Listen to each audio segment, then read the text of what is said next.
Welcome to the 10th show of OCPL presents Shakespeare Unstaged. This is a milestone for us, being our first decade of shows, if you will. We're going to start with announcements for Syracuse Shakespeare-In-The-Park. And of course, the thing we're most excited about is Much Ado About Nothing. It's a little bit of a contradiction, but we just started rehearsals this week. On Tuesday, we had the read-through, and it was fabulous. And we're hoping that we will be in Thorndon Park to present the show. Now, whether we will or not is up to the rules that are promulgated by the governor and whatever commissions he is putting together. So we'll find out pretty soon. We thought it would be this week, but we're not included in that first part of phase 4. So we will have to continue to lobby for our inclusion because we're an outdoor theater, and we will be socially distanced and giving out masks and taking temperatures and doing all the best things. So hopefully that will work. And if anybody knows the governor, you can tell him from me. So now we're going on to kids, and that's our program for students from 5th through 12th grade. It goes on from July 13th through the 17th. That's a 1 week only, Monday through Friday, and they get these fabulous things. They get Renaissance music and dance. They get English country dancing. They get set painting. They get a costume piece, and they get Shakespeare, of course. So it's our 16th season of doing that. So it's really a great program. This year, of course, we've had to modify it. We were only allowing 8 students in. Usually we have about 15 or 16. And we're going to decide on a daily basis whether we do it in person outside of the carriage house at Thorndon Park or virtual. We have 5 students registered, so we have 3 spots left. And if you look on social media in the next couple of days, I'm sure you'll see something about it posted by our wonderful interns. So let me show you the poster for Much Ado About Nothing. And there we go. Let me move it up. And that gives you an idea of the venue of the show in real life, or in the real life of the play. That's the city of Messina in Italy. And that's the statue that's in the harbor that says, we bless the citizens and the city. That's basically what it says in Latin. And you see all our sponsors on the right, and you see the dates of the show, and we're still not sure whether it's in the amphitheater or virtual, but we're going to be giving you a great show. So I'm looking forward to it, and we'll let you know as soon as we know. And I think that's it for me, other than to let you know that we're not planning on going next week for the weekend of July 4th. So we'll see you in 2 weeks. So I'm going to stop my share, and I'm going to throw it to Cara for OCPL News. And I give you Cara Luddy. You ready, Cara? Thanks. Yeah, I just had something in my eye. Yeah. Thanks, Ronnie. So this week I'm going to talk about Paula Maclean. So Friends of the Central Library are presenting her virtually on June 30th at 7:30 p.m. Friends of the Central Library raises money for Onondaga County Public Library and the Central Library, obviously. So the funds help support programs. It helps us purchase books. They've brought more than 150 famous authors to Central New York. And every year they have a lecture series with 6 authors. So it starts in the fall, and then it picks back up in the spring. And obviously, because of COVID, we had to, figure out a different system. So to protect everyone and to ensure that it's a safe environment, all of the remaining spring lectures are going to be presented virtually. So I'm going to show you how you can get tickets for Paula Maclean, who is a beloved author of historical fiction. So I'm going to share my screen. So if you go to focalsyracuse.org, you'll see at the top, Paula Maclean, tickets now available. Click here. So then you can scroll down and click this button, order tickets, to purchase tickets. You'll see the other upcoming dates for the other authors. So Marlon James is tentatively July 28th, Tiari Jones, August 11th. Definitely check it out. This is such a great resource and community event that we have in Central New York to be able to see these celebrated authors that, you know, have won prizes. Like Paula McLean is a best-selling author, multiple Book of the Year awards, Marlon James, Man Booker Prize, Tiari Jones, Oprah's Book Club pick. Like, just, these are like, you know, home run authors. So definitely check it out. And that is my OCPL update. Thanks. Thank you, Cara. And speaking of home run authors, gee, baseball is starting in a couple of weeks. Yay! I'm excited. Yes, 3 weeks we're getting baseball back. So I don't know about the Syracuse Mets. They really haven't said anything yet. But Major League Baseball is starting in 3 weeks. So everybody should be excited about that too. We can love theater, but we can love sports too. So now let's move on to some theater. We have Dominic DiCaprio starring in Henry IV, Part 1, Act 1, Scene 2. He's playing Prince Hal, and I'm calling the piece Imitate the Sun. Take it away, Dominic. Know you all, and will a while uphold the unyoked humor of your idleness. Yet herein will I intimate the sun, who doth permit the base contagious clouds to smother up his beauty from the world, that when he please again to be himself, being wanted, he may be more wondered at by through the foul and ugly mist of vapors that did seem to strangle him. All of the year we're playing holidays. To sport would be as tedious as to work. But when they seldom come, they wished for come, and nothing pleaseth but rare accidents. So when this loose behavior I throw off, and pay the debt I never promised, by how much the better than my word I am. By so much shall I falsify men's hope, and like a bright metal on sullen ground, my reformation glittering over my fault, shall show more goodly and attract more eyes than that which hath no foil to set it off. Offend, to make offense a skill, redeeming time when men think least I will. Thank you, Dominic. Nice job. Dominic knocked that one out of the park. How's that for my baseball metaphor? And now we're going to move on to me doing an analysis of the structure and also a sonnet. This is sonnet 144, and I'm going to share my screen with you and get you the sonnet so you can see it. And let me move it over. There it is. So I've arranged it. Typically, we arrange the lines by 5 in Shakespeare, but I've arranged it by 4 to denote that a sonnet is 14 lines made up of 3 stanzas, if you will, each of 4 lines. And the rhyme scheme within the stanzas, so we have despair and fair, we have still and ill, in the first stanza. In the second one, we have evil and devil and side and pride. And in the third one, we have fiend and friend and tell and hell. And of course, the pronunciations were a little bit different in Shakespeare's time, but in his time, they rhymed exactly. And now they're near rhymes for us. So that's one of the unusual things about a sonnet, and a Shakespearean sonnet, in fact, because there are other structures for other sonnets.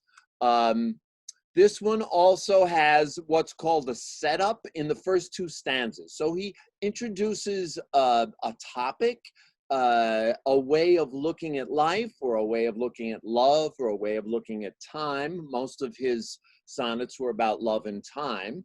And then on line 9, and whether that my angel be turned fiend, on that line, that's called the turn, where he looks at what he said and takes you in another direction, which is why it's called the turn. And then, of course, the last 2 lines are called the couplet, and those always rhyme. And that's sort of the punchline for the sonnet. So now I give you sonnet 144. Let me stop the sharing first. Okay. Sorry about that. Two loves I have of comfort and despair, which like two spirits do suggest me still, the better angel is a man right fair, the worser spirit a woman colored ill. To win me soon to hell, my female evil tempteth my better angel from my side, and would corrupt my saint to be a devil, wooing his purity with her foul pride. And whether that my angel be turned fiend, suspect I may, but not directly tell, but being both from me, both to each friend, I guess one angel in another's hell. Yet this shall I ne'er know, but live in doubt, till my bad angel fire my good one out. Thank you very much. And we're moving on to Anne Childress, starring in Troilus and Cressida. She's doing some speeches of Cressida combined from Act 3, Scene 2. And Anne, take it away. Boldness comes to me now and brings me heart. Prince Troilus, I have loved you night and day for many weary months. Hard to seem won, but I was won, my lord, with the first glance that ever, pardon me, if I confess much, you will play the tyrant. I love you now, but not till now so much, but I might master it. In faith I lie, my thoughts were like unbridled children, grown too headstrong for their mother. See, we fools, oh, why have I blabbed? Who shall be true to us when we are so unsecret to ourselves? But though I loved you well, I wooed you not. Yet, good faith, I wished myself a man, or that we women had men's privilege of speaking first. Sweet, bid me hold my tongue, for in this rapture I shall surely speak the thing I shall repent. See your silence, cunning and dumbness, from my weakness draws my very soul of counsel. Stop my mouth. My lord, I do beseech you, pardon me. 'Twas not my purpose to beg a kiss. I am ashamed. Oh heavens, what have I done? For this time will I take my leave, my lord. Thank you, Anne.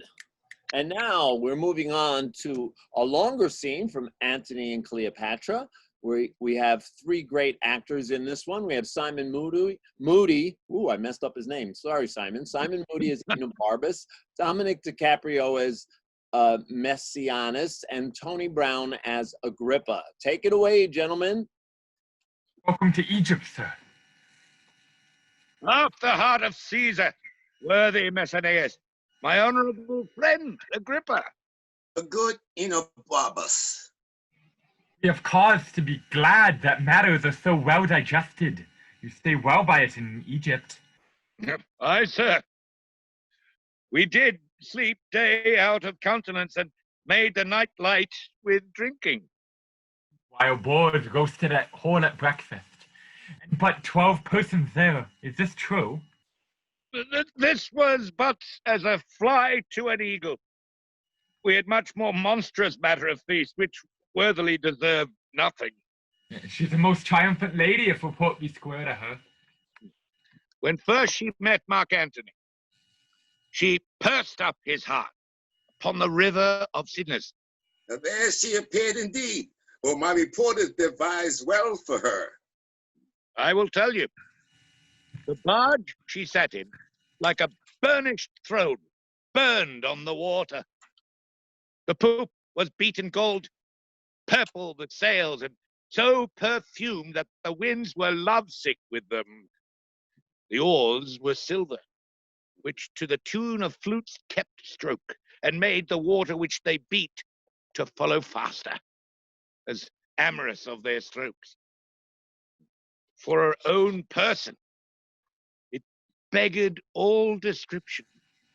She did lie in her pavilion, cloth of gold of tissue, or picturing that Venus where we see the fancy outwork nature. On each side of her stood pretty dimpled boys like smiling cupids with diverse colored fans whose wind did seem to glow the delicate cheeks which they did cool, and what they undid did. Oh, rare for Antony. Her gentlewomen, like the Nereides, so many mermaids tended her of the eyes and made their pens adorning. At the helm, a seeming mermaid steers. The silken tackle swelled with the touches of these flower-soft hands that yearly framed the office. From the barge, a strange, invisible perfume hits the scents of the adjacent wharfs. The city cast her people out upon her, and Antony, enthroned in the marketplace, did sit alone, whistling to the air, which, but for vacancy, had gone to gaze on Cleopatra too, and made a gap in nature. Oh, rare Egyptian. Upon her landing, Antony sent to her, invited her to supper. She replied, it should be better he became her guest, which she entreated. Now courteous Antony, whom ne'er the word no woman heard speak, being barred 10 times o'er, goes to the feast, and for his ordinary pays his heart for what his eyes eat only. Oh, royal wench. She made great Caesar lay his sword to bed. He plowed her and she cropped. I saw her once hop 40 paces through the public street, and having lost her breath, she spoke and panted that she did make defect perfection, and breathless power breathe forth. Antony must leave her utterly. Never. He will not. Age cannot wither her, nor custom stale her infinite variety. Other women cloy the appetites they feed, but she makes hungry where most she satisfies. The vilest things become themselves in her, that the holy priest bless her when she is riggish. Beauty, wisdom, modesty can settle the heart of Antony. Activia is a blessed lottery to him. Oh, let us go. Good Enobarbus, make yourself my guest while you abide here. Humbly, sir, I thank you. Thank you, gentlemen. Very nice. And we move on from Egypt to England. And we have Tony Brown, once again, playing Richard III in the beginning of the show, Act 1, Scene 1, the Duke of Gloucester's speech, which is well known, the beginning, as now is the winter of our discontent. Take it, Tony. Now is the winter of our discontent, made glorious summer by the sun of York. And all the clouds that lower upon our house in the deep bosom of the ocean buried. Now are our brows bound with victorious wreaths, our bruised arms hung up for monuments, our stern alarums changed to merry meetings, our dreadful marches to delightful measures. Grim-visaged war has smoothed his wrinkled front.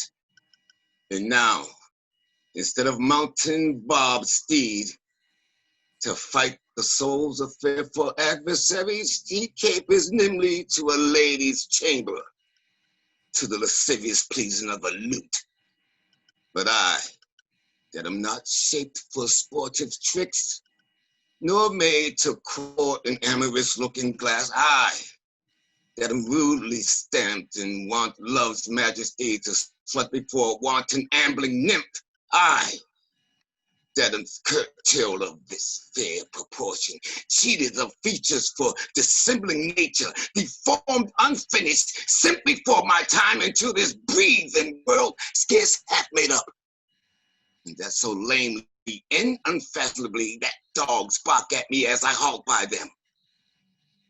Why, I, in this weak piping time of peace, have no delight to pass away the time, unless to spy my shadows in the sun, and descant on my own deformity.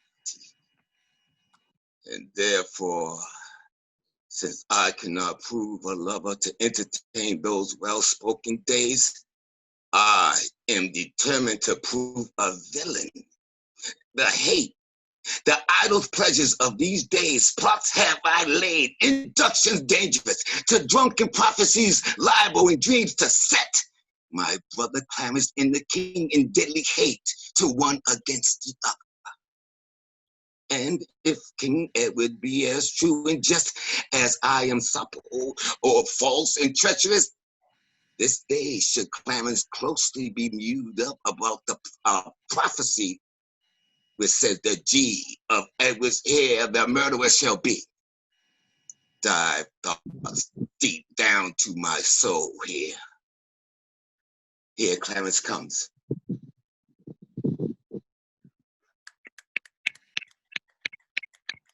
Thank you, Tony Brown. And now we move on to our last dramatic piece. And this is from Julius Caesar, Act 3, Scene 1. And I'll be playing Mark Antony. Tony Brown is playing Cassius. And Dominic DiCaprio is playing Brutus. Here we go. O mighty Caesar, dost thou lie so low? Are all thy conquests, glories, triumphs, spoils shrunk to this little measure? Fare thee well. I know not, gentlemen, what you intend. Who else must be let blood? Who else is rank? If I myself, there is no hour so fit as Caesar's death hour, nor no instrument of half that worth as those your swords made rich with the most noble blood of all this world. I do beseech ye, if you bear me hard, now whilst your purpled hands do reek and smoke, fulfill your pleasure. Live 1,000 years, I shall not find myself so apt to die. No place will please me so, no mean of death as here by Caesar, and by you cut off, the choice and master spirits of this age. I doubt not of your wisdom. Let each man render me his bloody hand. First Marcus Brutus will I shake with you. Next Caius Cassius do I take your hand. Now Decius Brutus yours. Now yours Metellus. Now yours Cinna. And my valiant Casca yours. Though not last in love, yours good Trebonius. Gentlemen all, what shall I say? My credit now stands on such slippery ground that one of two bad ways you must conceit me, either a coward or a flatterer. That I did love thee, Caesar, oh, 'tis true. If then thy spirit looks upon us now, shall it not grieve thee dearer than thy death, to see thy Antony making his peace, shaking the bloody fingers of thy foes? Most noble, in the presence of thy corse, had I as many eyes as thou hast wounds, weeping as fast as they stream forth thy blood, it would become me better than to close in terms of friendship with thine enemies. Pardon me, Julius. Here wast thou bade, brave heart. Here didst thou fall, and here thy hunters stand, signed in thy spoil and crimsoned in thy lath. O world, thou wast the forest to this heart, and this indeed, O world, the heart of thee. How like a deer strucken by many princes dost thou here lie. Mark Antony! Pardon me, Caius Cassius. The enemies of Caesar shall say this. Then in a friend it is cold modesty. I blame you not for praising Caesar so. But what compacts mean you to have with us? Will you be pricked in numbers of our friends, or shall we on and not depend on you?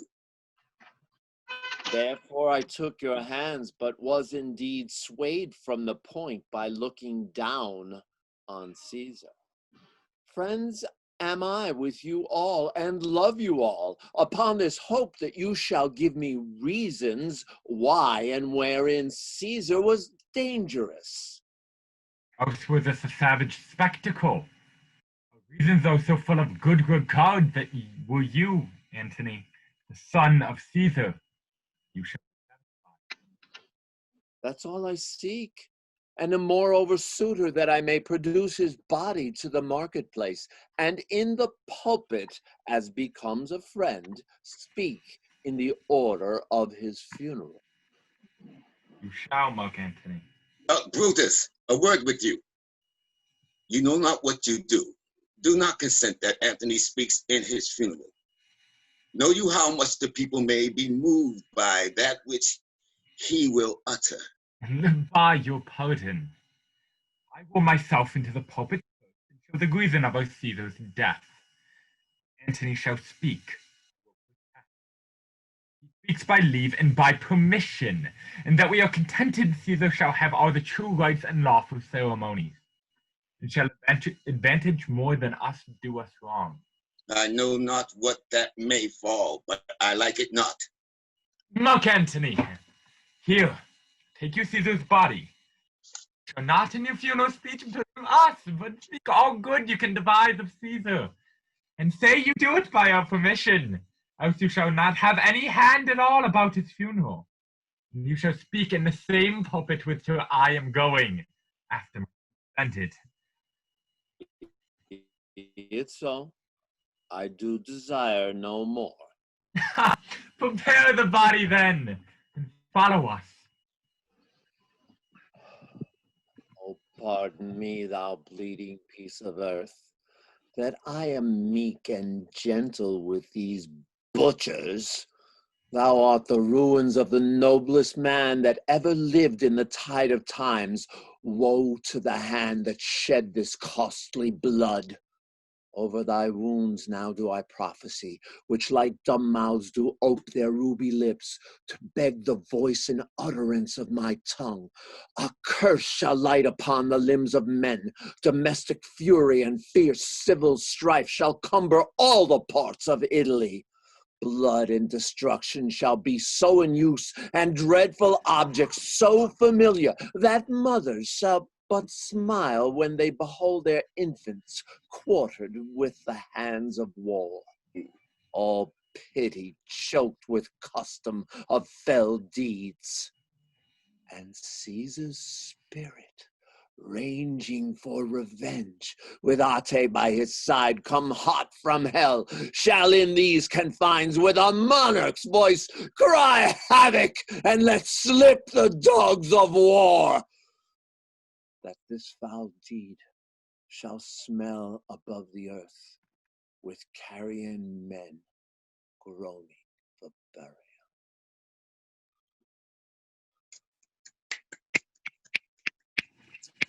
Thank you. We have a little bit of time for a couple of trivia questions. Simon, hit us with some questions. Okay, I got a couple. All right. So I got one for you. Which author wrote a famous essay arguing that the Stratford man, Shakespeare, could not have been the author of his plays and sonnets? Was it A, Oscar Wilde, B, Charles Dickens, C, James Joyce, or D, Mark Twain? Wow. Wow. Ooh. I've never heard that one. I can guess now because I don't think I That know. sounds like a Dickens thing. I No, do something like that. would agree with you. Dickens. I'll take Mark Twain. I'll take Oscar Wilde. Anyone else weighing in?